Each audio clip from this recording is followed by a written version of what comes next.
I'm Tracy Potts. President Trump is set to sign an executive order today on police reform that tracks police misconduct, encourages officers to call mental health professionals to the scene when necessary, and provides federal grants for departments that curb their use of force. Democrats say it's not nearly enough. They want more. They want chokeholds banned. Pushing for a hate crimes law.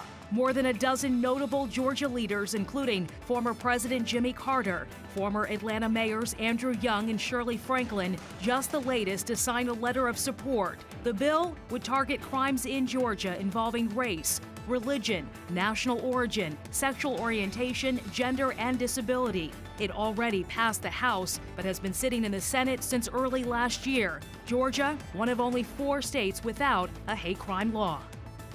Searching for a killer targeting the homeless. 3 people found fatally shot multiple times at 3 different locations, all while apparently sleeping. Atlanta's mayor making the announcement saying the cases dating back to June 1st may be related. Officers finding the last victim, a woman, shot to death in a tent on Pryor Street yesterday morning.